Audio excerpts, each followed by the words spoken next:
no idea how much pharmacare will cost, and more. There's a whole bunch of tabs to get to. This was a long intro. Let's get started. First, we have to start with the not Arrivescam. No, it's not Arrivescam. This is the Winnipeg lab papers, and it's a big deal. And Pierre Poilievre gave a very long press conference. And if you want to watch the whole thing, we've got the whole press conference links here. So if you want to see, it's 17 minutes, right?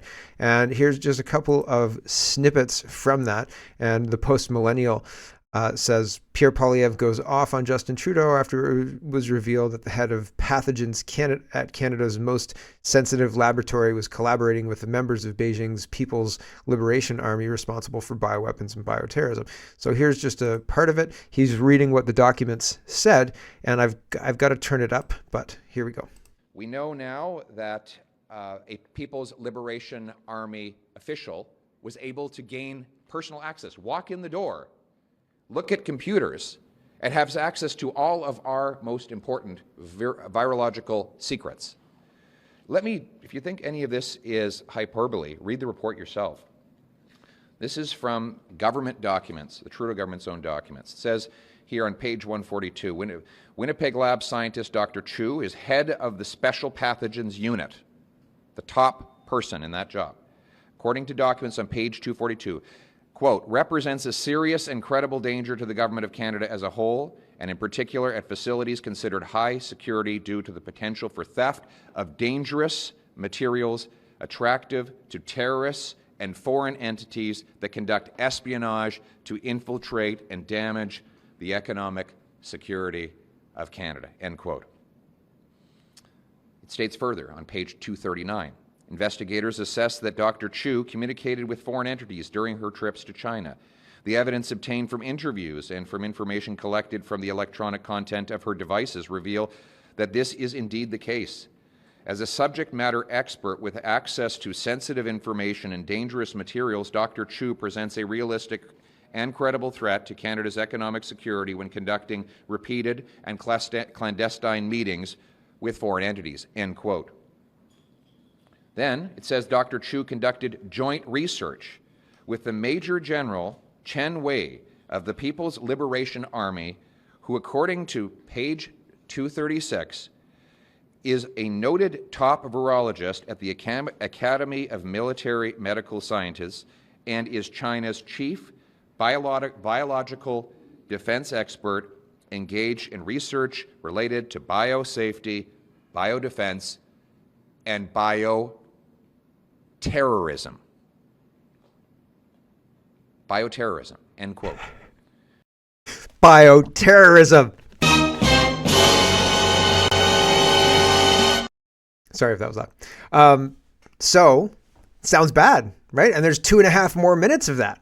And more, 17 minutes in total. Here's Poilievre talking about, do you think that Canada should have cooperation with China on this kind of stuff? Here we go. On the Winnipeg lab, do you think the National Microbiology Lab infectious disease researchers should be allowed to do any collaborations with China at this point? No. Can you explain why? Because we know that in this instance that our highest placed, most sensitive lab was infiltrated by people who collaborated with the People's Liberation Army, who did not reveal any of their ongoing partnerships with the regime in Beijing, and who transferred materials from our most critical lab containing our most dangerous viruses over to Beijing and worked in collaboration with the Wuhan lab. So I don't think this is the kind of collaboration we want. We should be collaborating with like-minded democracies that we can trust, not those that want to attack our interests. Fair enough, right? So it's interesting what's going on, the revelations, and here's the link to the whole presser if you're interested in watching that. Holly Doan says, federal exec censured for concealing security breaches at National Microbiology Lab, retired just weeks before Cabinet disclosed the files. Documents Ian Stewart attempted to hide from MPs were released Wednesday. So I didn't even hear that the documents had actually been released. I thought they were never going to see the light of day. I thought we were never going to get these documents, and here they are. They're having press conferences about them. So that's, I mean, good, right? Mr. Surveillance says, so that's the punishment for contempt of Parliament. Ian Stewart was still living it high in an executive position. Gorski is going to have to tone down his pretend consequences for corrupt bureaucrats and politicians. This is Clown Republic Canada. So it's interesting. They waited until he was going to, he was going to retire. Did he retire early? The pressure get too hot, and they were demanding the documents in 2021, says Robert Fife. Robert Fife says Winnipeg scientists fired for providing confidential information to China, and Kenny says Conservatives were demanding answers 3 years ago. Justin Trudeau branded us racists and anti-Asian. What are Trudeau Liberals hiding? And so he cites the House of Commons record talking about and asking questions about the Winnipeg lab. Kenny continues, he says, and Kenny is, I believe he's a Conservative MP, Richmondite. And he says, facing questions regarding Winnipeg lab scientist dismissal, Trudeau said, I would recommend that the member of the Conservative Party, in their zeal to make personal attacks, not start to push too far into intolerance toward Canadians of diverse origins. So a complete dodge, absolutely nothing to do with the question at hand. Here's Justin Trudeau facing questions about the documents, and Stephen says, blocked numerous committees, sued the Speaker of the House to keep the papers under wraps, called a snap election, all to prevent these documents from being released. And this is the gaslighting of how it's not his fault. Unbelievable, to put it mildly. Unbelievable. Here you go. Something that people would expect governments to take seriously and expect all parliamentarians to take seriously. Unfortunately, throughout this process, we have seen the Conservative Party, specifically Pierre Poilievre, choosing to spew conspiracy theories and drum up political attacks, partisan attacks, on an issue that, quite frankly, should be bringing Canadians and parliamentarians together to try and solve this. The quickness with which they're looking for partisan advantage is not just undermining Canadians' trust in the system, but interfering with the ability of Parliament to deal with this. One of the reasons it has taken so long to get this report into Parliament is because of the choice that Conservatives made to try and extract any amount of political advantage by drumming up a level of partisanship and toxicity that is not serving Canadians. All to avoid accountability, right? And I thought for sure there was going to be it's Stephen Harper's fault in there somewhere, but he didn't drop it. Government.exe says Justin Trudeau takes no accountability on the Winnipeg lab scandal and labels those questioning him as toxic conspiracy theorists. He says Canadians should be coming together to protect democracy and not divide it with partisan games like Pierre Poilievre. What will it take Canada to get rid of this virus? I agree. There's lots of it's almost impressive to see the mental gymnastics and the takes through the lens of Justin Trudeau being the victim rather than the person causing this, right? And it's incredible. And he can't believe what he's saying. Does anybody believe what he's saying? The real problem is Pierre Poilievre. The real problem is the conservative toxic politicians. And again, Stephen Taylor makes a good point.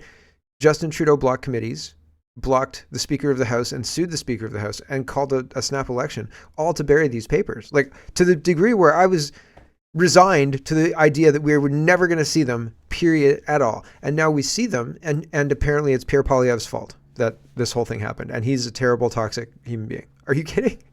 It's laughable. And does he believe this? Like, does he think this is selling? Because I've got to say that it's not. Thinking people don't go there, but that's the point. He's appealing to the 30% who aren't really thinking. So, and he's figuring he can wedge the other 10. Yep. And Kevin says, let's talk about Mulroney. Mulroney was if you listen to the Globe and Mail, Brian Mulroney, one of Canada's most divisive prime ministers, dead at 84. People didn't like this. People got upset, and the Globe and Mail deleted that tweet because, Alex Pearson says, if if this is your take just moments after someone's death, you should rethink your career. Now, I mean, it's kind of partisan because he was a conservative prime minister, I guess. And so here is Kevin. He says, since everyone is talking about the serious corruption problem in Canada, here's a video of former CSIS intelligence officer Michael Juno Castia. We know from Mulroney through to Harper that there's Chinese interference. Okay. So Mulroney's dead, but he was a link in the chain, and the chain is not broken. Here we go. So today, I want to be very clear, and I want to be very clear. We can prove that every federal government, from Mr. Mulroney to Mr. Trudeau, have been compromised by agents of the Communist China. Every government were informed at one point or another. Every government chose to ignore CSIS warning, either by negligence, self-interest, or partisanship. Every government were infiltrated by agents of influence acting on behalf of the Chinese government, and we knew who they were. Every government took decisions that are questionable about China and can only be explained by interference exercised from within or motivated by self-interest. Not only the sitting government have been compromised, but all federal political parties have been compromised at one point or another. The inaction of the federal government, all federal governments, were led to attacks on many municipal and provincial government. Ultimately, every government have been part of the problem, not the solution. And remember, not only China is practicing interference. Okay, so it goes broader than China since Mulroney, and Mulroney's being, well, decried in the press, but it's a crooked press, so take it with a grain of salt, as you take everything with a grain of salt. As I said, Alex is outraged that the Globe and Mail has this take. Holly Doan says, Canadian press headline in the Globe and Mail, now deleted. I might use that as my thumbnail because it's funny. And Ryan says, the Globe is now claiming this was an automated tweet. An automated tweet. Yeah, when Brian Mulroney dies, send this tweet. You didn't catch the sarcasm? And have since deleted it. Anyone believe that they would automate a post regarding a former prime minister passing away? Maybe. I mean, people do crazy things with it, like let the AI or let the intern handle the social media, right? And I think I've heard arguments for and against this, but if social media is the face of your company, you shouldn't hand that to an intern. I think, because it's important, right? And if it's mishandled, well, and the people who are handling it should be able to take responsibility for it too, I think, right? Dr. Virginia Johnson says, Brian Mulroney, former Conservative Prime Minister, his accomplishments include introducing the GST, NAFTA, UN Agenda 21, Atlantic Economic Forum, Canada's very own head lizard. She doesn't like Mulroney very much. Brian Lilly likes Mulroney. He said, chalking up wins, all sorts of stuff. I thought, what is going on? Lucas says the impact Brian Mulroney had is simply immeasurable. NAFTA, GST, Mandela. He's in any Canada's Prime Minister's Mount Rushmore discussion outside of pure wins. I don't think so. Really? I don't think so at all. Like, oh yeah, I love the GST. NAFTA offshored our factories and things like that. Like that, is that good? Why is that beneficial? How is that beneficial? I mean, like the chickens are kind of coming home to roost now, right? And then like the whole renegotiation of the USMCA and all that. Anyway, he continues. He says, our biggest grad and owner of likely the biggest Canadian debate moment ever. So he's a former STFX University. I don't even know which one that is. Sorry, alums of that university. This is the speech that he gave where he's talking about how all of the prime ministers have been kind of part of the same plan, passing a ideology down in an unbroken chain. And he says, the essential continuity of governments from Mulroney through Chrétien and Martin to Harper explains a great deal of what is right about Canada today. This is 2014. No one should underestimate the value of this country. Serious public policy can only be conceived and practiced over decades, not 4 years terms. We have had the great good fortune to see governments of different stripes pass and accept the torch over the past 30 years rather than stop and then try to start a new game based on discredited ideologies or personal agendas. So Mr. Mulroney is the guy who said that, right, in a speech in 2014. So weird, right? I thought we got to vote, but it seems that they'd already decided they were going to pass down this agenda, and whatever the people voted for didn't matter so much. Secondary, right? Mark Carney, weighing in on this whole thing, he says, deeply saddened to learn of the passing of Prime Minister Mulroney, a visionary leader who understood the possibilities of a new world order and seized them for Canadians. Yikes. A steadfast in his principles against apartheid and for the environment, an example to all and a mentor to many. Ooh. Here's Chrystia Freeland and her famous red dress. Brian Mulroney, she says, stood up for Canada and our national interest, including long after he left public office. I will miss his wise counsel, which he generously offered, particularly during the NAFTA negotiations. You mean the USMCA? Jeepers creepers. Here's Justin Trudeau. It is 2 minutes of rambling. I'm going to show you 30 seconds because, like, first, it'll put you to sleep. Second, you should, if you're going to speak to people, have a reason, have a point, try and make it. You know, like, he's just kind of talking and saying a lot. He's unscripted and awful. Here's 30 seconds of Justin Trudeau. Feel free to fast forward. Here we go. First thoughts tonight are for the Mulroney. Oh, see, I thought I'd fast forward it for you. I thought this is intolerable. Here's one speed. Family, his best friend and partner of 50 years, Mila, his amazing kids and grandkids who loved him dearly and who he loved with all his heart. There are many, many people across the country tonight who are reeling and feeling a deep absence. He was committed to this country, loved it with all his heart, and served it for many, many years in many different ways. He had the courage to do big things. Like the GST and offshore jobs.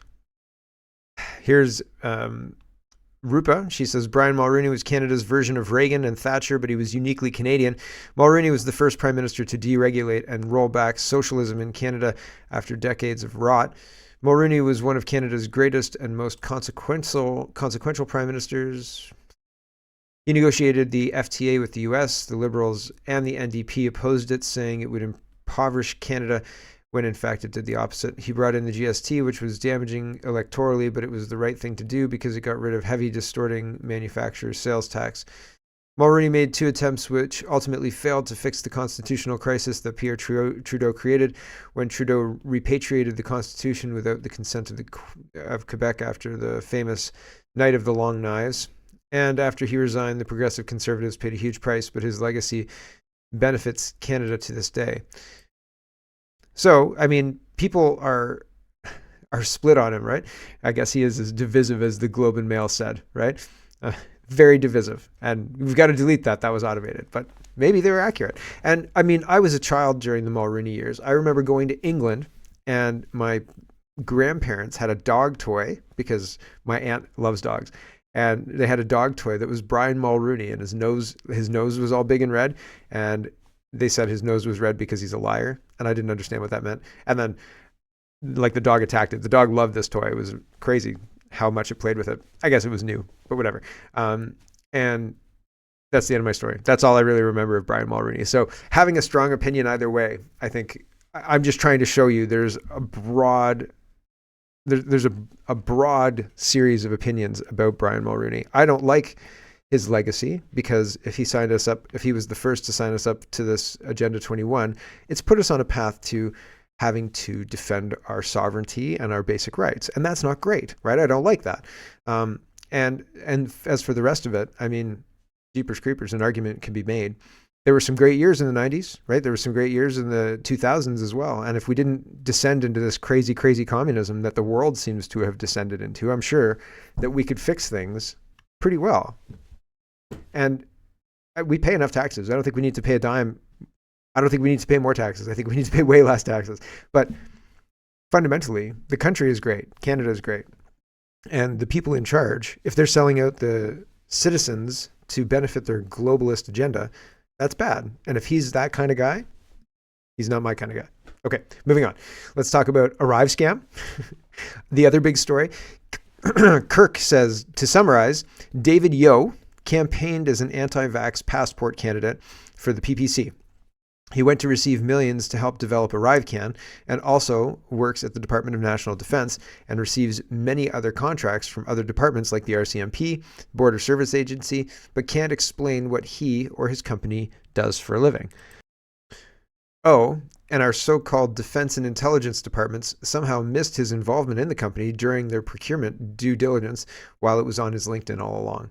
The number of days Canada went without being a complete shit show, 0. So it's on his LinkedIn, right? Thanks to Andy Lee, this has come to light, of course. And Blacklock's reporter says, sweetheart Arrivescam contracting wasn't my fault, says Anita Anand. To reporters, she says the contracts didn't cross my desk when she was the person in charge of contracting. So, when she was the procurement minister. So interesting stuff. How is it that the minister who probably needs to sign off on these things has no idea? And GM Forbes says every time there's a new Liberal scandal, cabinet ministers who were or are in charge of the department or at the center of it, nothing. I didn't hear anything. I see nothing. I didn't do anything. Sovereign Territory of Timtoria is responding to Larry Brock. Larry Brock says Trudeau officials have agreed to produce a full list of government employees that are also working as contractors collecting taxpayer money. So that's interesting. And Tim says, in the public education system, you're not allowed to be employed as a cleaner and have a side deal. Clearing snow, for example. So that's a good example. I used police earlier, but that's probably a bad example. He thought his example out way more than I did.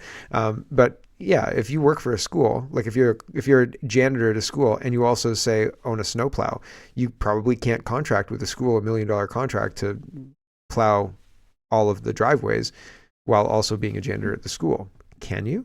Do you think you could? Maybe.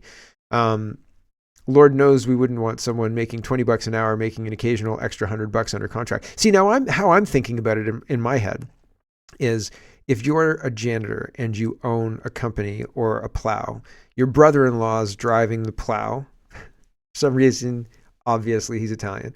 And and so like while you're being a janitor, you've also got the contract and your brother-in-law is driving your asset. And then you obviously reinvest the money that you guys make, get another one, get the bigger contracts, and so on and so forth, right? Like, and if you maintain your job while not impact, like if you're effing off and not doing your janitor job, if you're going to drive the truck, right? If Vinny calls you and he's like, I can't make it tonight, and you're like, oh my gosh, I can't believe I have to do both of these things, Vinny. Then like all bets are off, right? You should not get a buy. But if you're doing your janitor job and you own Vinny's plowing, right? And you get the contract, I don't see a problem with that. But does the school board see a problem with that? So, but I do see a problem with the Arrivescam stuff. That's Lord knows we wouldn't want someone making $20 an hour making an occasional extra $100 under contract. I don't think that's exactly how it would work. 6-figure bureaucrats, however, no rules apply, right? So in a school, can't do that. For 6-figure bureaucrats, absolutely you can. So that's interesting. So the DND suspends contracts. And breaking news, says Larry Brock, Trudeau officials have agreed to produce the full list. Yesterday, we learned that the Arrivescam contractor paid $8 million is also a government employee. More to come. So that's a pretty big bombshell. And we're going into a weekend. Today's Friday, so it is very interesting with regards to what will be the Friday night news dump, right? There's usually a Friday night news dump where they dump some inconvenient truths, hoping that by Monday the news cycle will have moved on. But we don't have any mechanism still. Like there's no confidence vote on the horizon that I can tell. Do you think that the Arrivescam stuff is going to call for it? Do you think that the Winnipeg lab stuff is going to call for a confidence vote? I don't know. Both together, right? I don't know. Jody Wilson-Raybould is weighing in on all of the scandals. She says 5 years ago, one government scandal about the rule of law being threatened preoccupied the nation for weeks and weeks and weeks. Now we're in the middle of multiple scandals a day phase of this government. Nothing says it's time for a change at the top clearer than that. Well, Yes, that's true. Hopefully we actually get a change at the top, but it seems like, yeah, again, the Conservatives being in office don't represent a win condition necessarily, because I just don't think that, I think that the competing interests are going to outweigh the interest of the Canadian people. And that's the cold hard truth. Sam Cooper. Hello, everyone. Thanks very much for watching. This is just a short version of a longer show. If you'd like to get the whole show, you can go over to CanadaPoly.com and sign up for a subscription. Just look in the drop-down tab for Shop and Donate and look for subscriptions, and you'll get immediate access to the full show. Love to see you. Thanks for watching, everybody. Have a wonderful, wonderful